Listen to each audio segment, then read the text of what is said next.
Well, welcome everyone. This is, as you know, David Morgan of MorganReport.com, and I've got Jeremy and Ben with me today, and we're going to talk about the Goldback.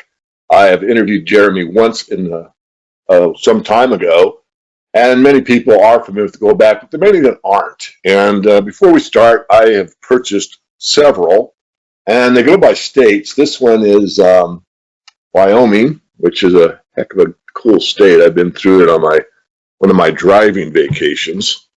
And of course, state I've been in so many times called the Silver State, and this is Nevada. There are other states. But Jeremy, I'm going to start with you since you're the inventor. Tell us, what is the Goldback? The Goldback is a spendable, usable form of gold. You know, a lot of people that I know when they buy gold or when they talk about gold, it's like this financial bunker to protect themselves from, inflation, anything coming down the pike in terms of, danger. But it's a bunker, not a house. People aren't using gold coins to buy things. They're saving gold coins because they don't want to hold dollars that'll lose their value. Goldbacks is a way to put it's an alternative to cash altogether. It's a very usable, spendable form of gold that is really starting to take off right now. Well, I spoke at the Utah Red Pill conference earlier this year, and there was a display there for Goldback, and I had quite a chat with whoever's monitoring the trade show booth there. It is gaining traction, and I couldn't be in more agreement with you. Here's why. I've often said, about the money supply increases that I pretty much adhering to the Austrian School of Economics, that an increase in the money supply is by definition inflation. Okay? And I still adhere to that. But if you take all that money and you lock it in a safe somewhere and you don't spend it, it's as if it doesn't exist. And that's sort of the situation we stackers face in the honest money movement, or as we used to call it, or in the sound money situation.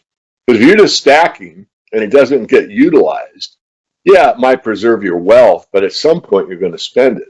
And you've given us an opportunity for something we're really familiar with. I mean, anyone worldwide knows what a note or a currency looks like, feels like, and you've got pure gold there.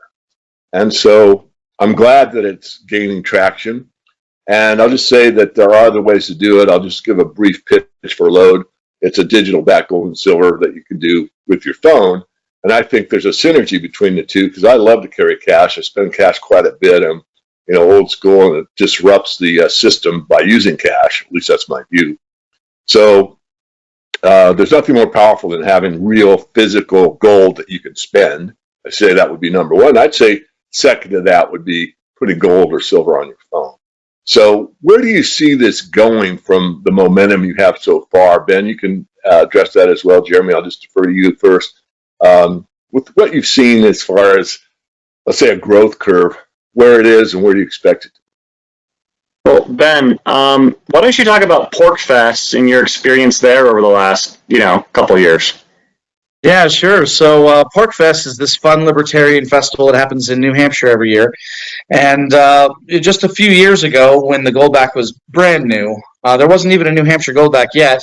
There were a few people who brought them to the festival and just showed off the idea of having spendable gold money, spendable gold currency. Since then, just in a couple of years, it's grown exponentially. This last summer, we just had the most recent Pork Fest. It was the 20th Pork Fest. And that entire festival basically just ran on Goldbacks.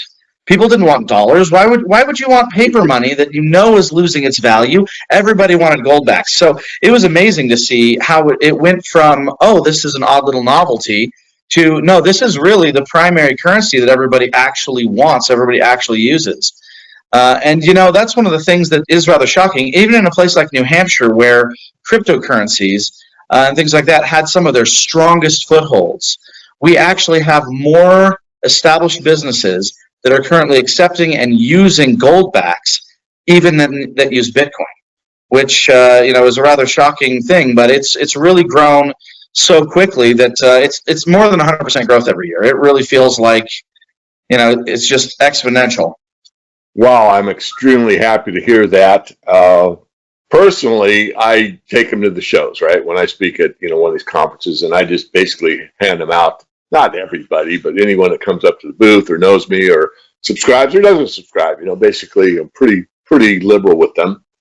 Did that at the Red Pill. But the other thing I do is I use it as a tip. So, I eat out for breakfast or whatever, and then I usually ask the waitress or whatever, do you want some, do you want a private corporate piece of paper, or would you like some gold as your tip? What do you mean? And of course, it's a great conversation starter, and I don't have I don't go into great detail. I just say, this is pure gold, and you should look at the website and get more information. But, when you do that, you planted a seed, and you don't know where that seed, how much it's going to grow. Maybe it won't grow, but maybe it will. Plus, you've also got that earshot. When you got a voice like mine, you should got about 4 or 5 tables to hear it. Anyway, so I'm suggesting that, just throw it out there. Does it make a difference? Yeah, it does. I mean, every business, my business started with that first subscriber. I had 1. By the end of that month, I had 4. It took me a while to get to 100, and I'm glad to hear that you got the momentum growing. PorkFest, that's awesome. I've forgotten about that. I've looked at some of the videos there and really get a chuckle. But what are you doing marketing-wise to spread the word? Is it interviews? Is it, campaigns of some type or other? Can you just enlighten me a little bit on, what you're doing to get the word out there?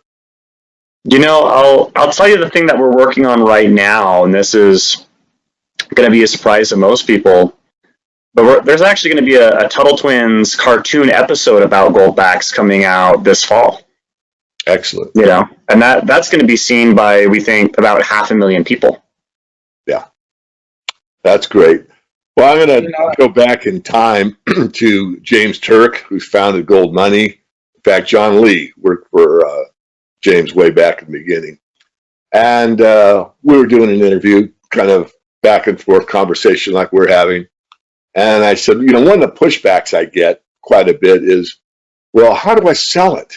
If I buy it, how do I sell it? People are concerned, and it's a legitimate concern. And James looked me straight in the eye and he said, well, you'll spend it.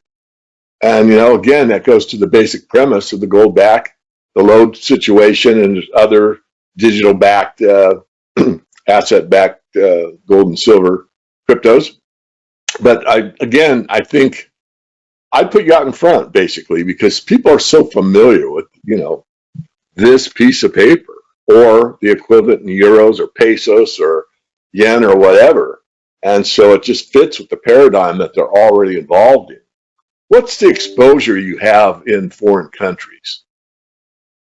In foreign countries? Yeah. If I were to pull up my internet traffic, I could show you that there's people that are on goldback.com from every country on earth every month. Awesome. We know that they sell in Europe. We have distributors there. We have distributors in Panama and Canada, New Zealand, Australia. So they're sold all throughout the West.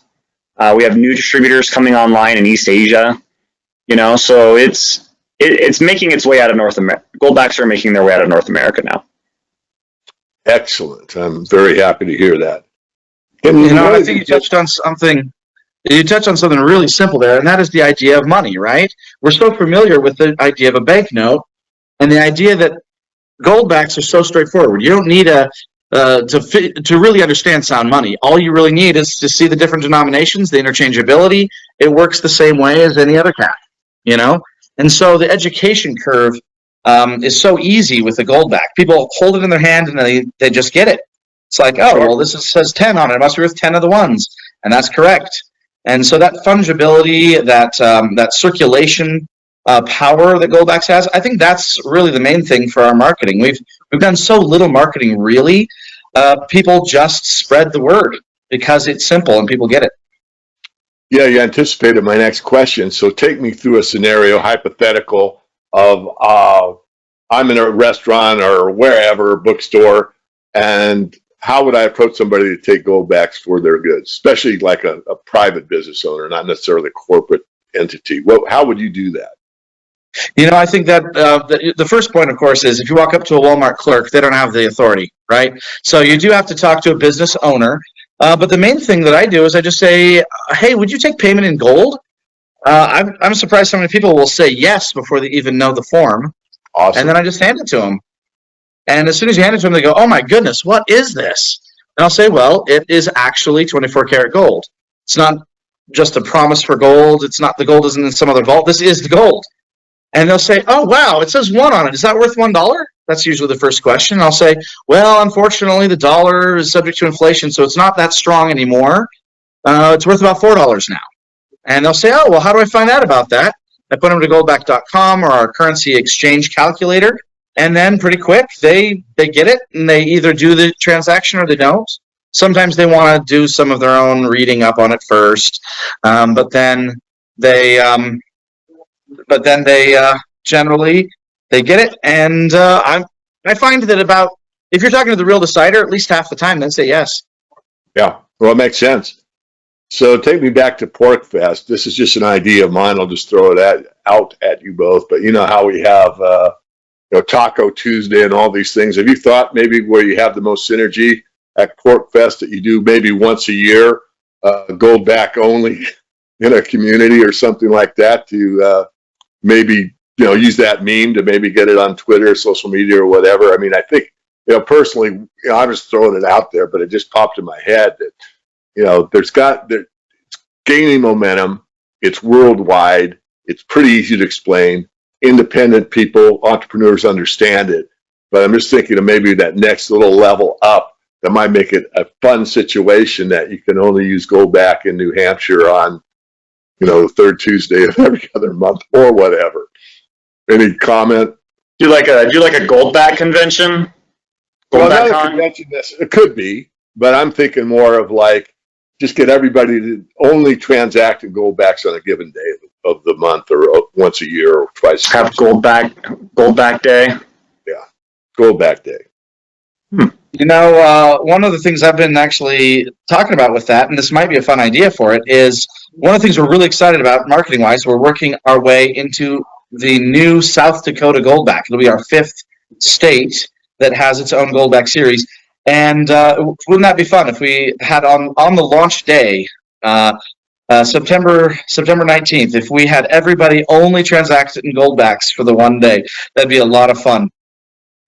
Yeah, that was my general idea. So again, coming back to the main thrust of the way I see it, and that's, we need to have honest money circulating. This is probably the best, easiest way to do it.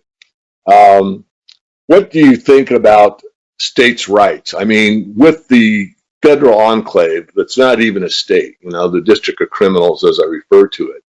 And if you look at, the legal foundation of how the country was founded, what you realize is that really states had far superior power to the federal enclave at one time. And through legal means, nefarious or not, the federal government has basically put a fictional overlay on top of the states and made them federal jurisdictions, where rather than having, Washington State, you have WA, which is a federal designator to be a subject to the centralized government. And then they also put it into zones, and that's why the zip code exists, because they have these 9 zones, 0 or 10, 0 to 9.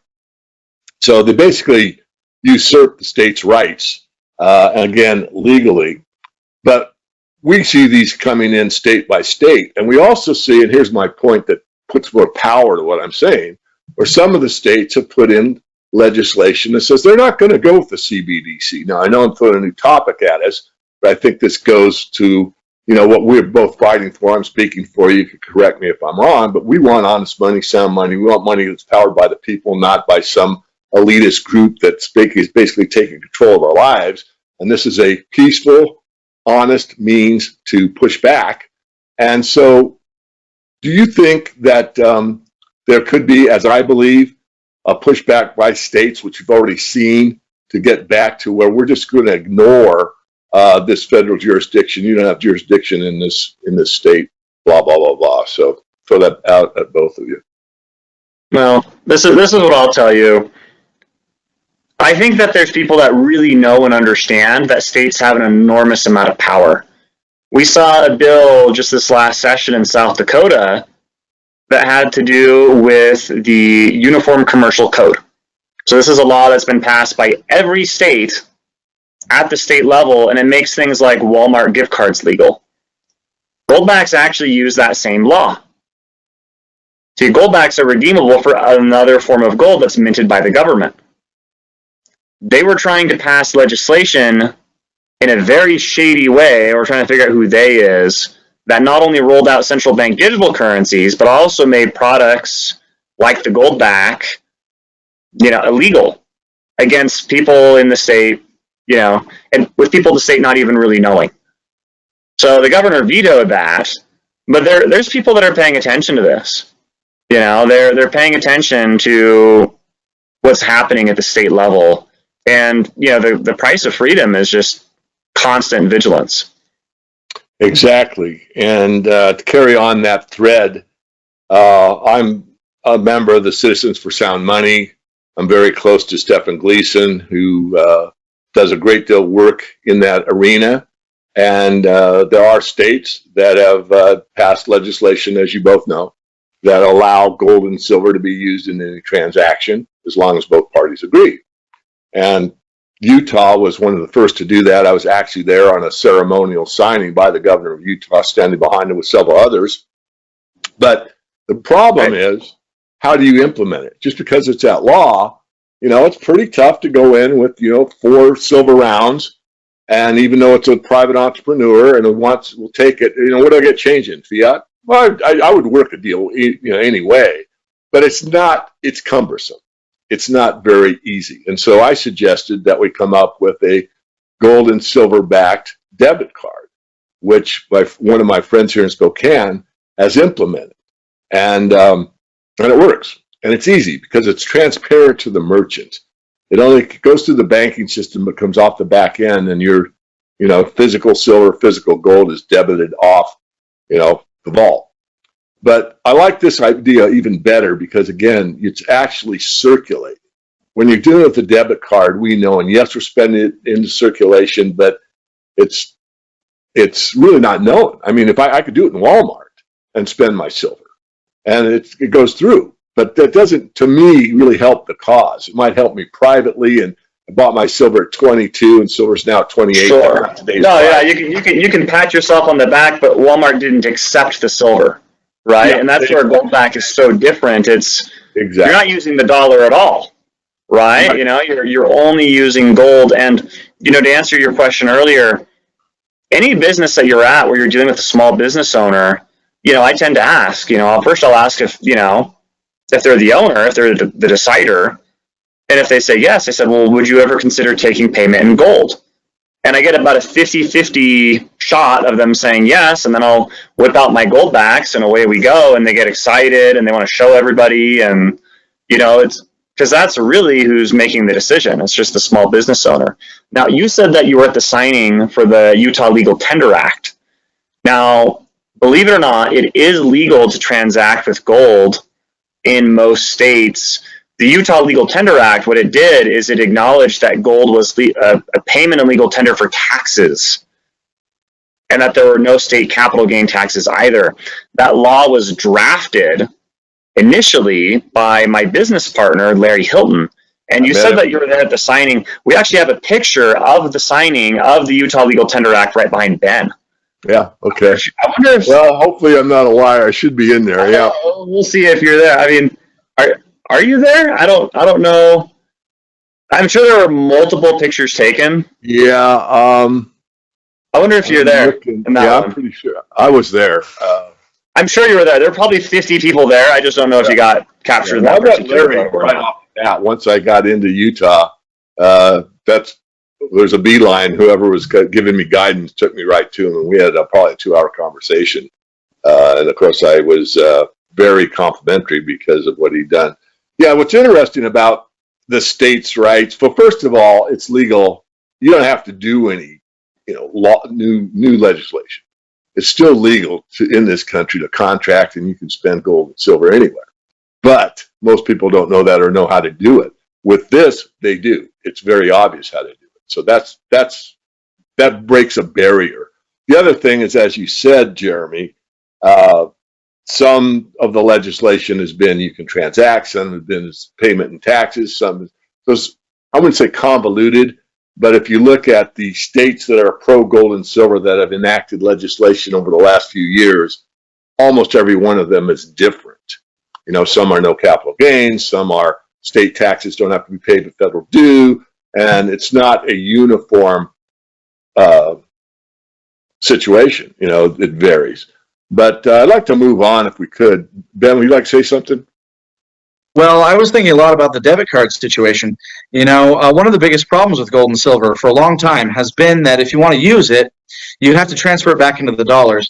And when those dollars become a central bank digital currency, then you will be using it if you're transferring any of that gold and silver back or forth into dollars or through any of those systems. You'll have to be converting it into CBDC, right? And that's really the danger there, is that the moment you convert it into a CBDC, you lose control of it, and that's really the freedom problem there. So cash is untraceable, untrackable, unconfiscatable. I mean, I suppose you could be mugged, but it's all those things. You know what I mean? And so that's why we're trying to find a cash. That's why we've created this as a cash solution. Great. Well, let me get on the silver side of things. I know it's very expensive to do the process. So I want one more comment, and one is everything we've talked about, and the other one is just the sheer beauty of these things. I mean, this is something, once you see it the first time, you're like, oh my goodness, you know. And again, I'm kind of partial to Buffalo, which is on the Wyoming, and I went to Devil's Tower, spent almost a whole day there. Sorry, I dropped it.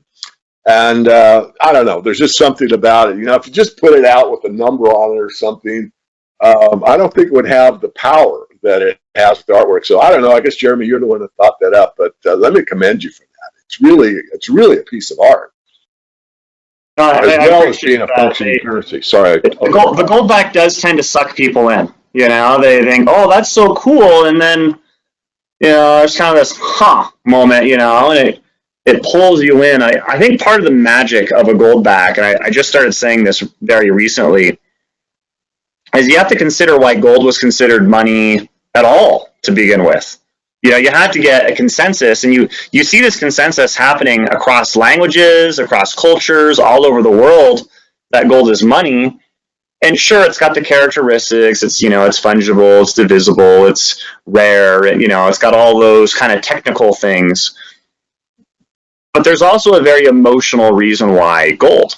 And I think it's the same reason why we use half of it in jewelry today. People really like looking at gold. It's just so beautiful.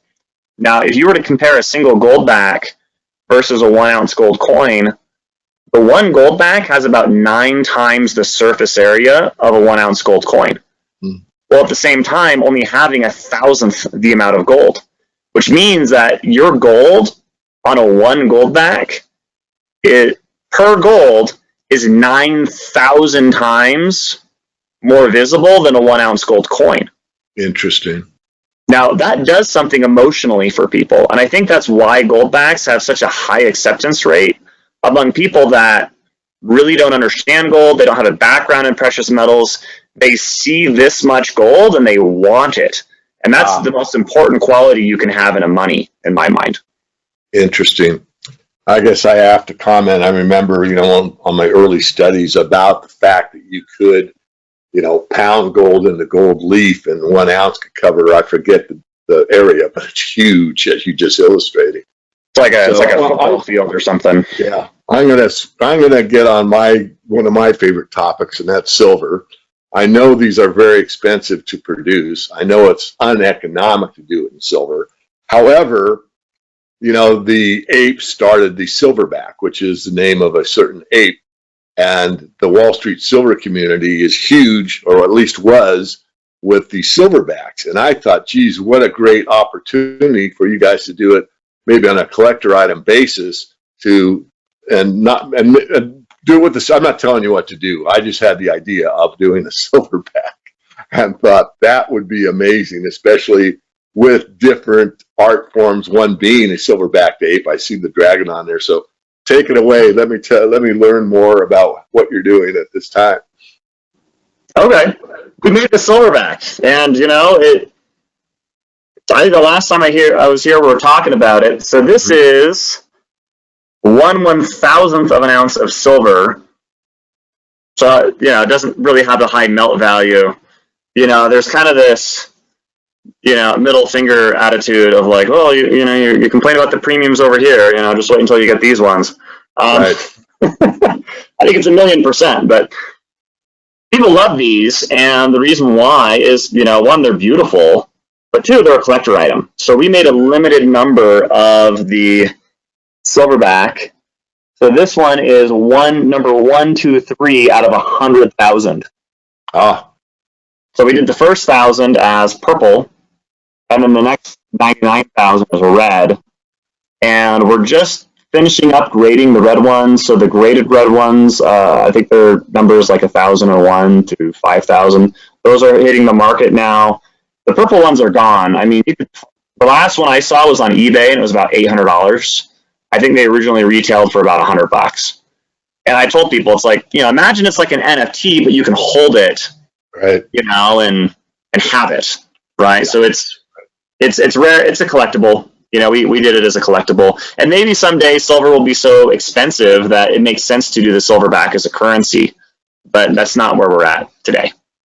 Well, thanks for the explanation. I guess I dropped the ball on myself because I remember you telling me you were doing it, and I'm on your email list, and I saw it, and I didn't take action because, in my mind, I guess I didn't read it carefully enough to know you actually had produced them. I was still waiting, so now I can't get in on the original. I think you can.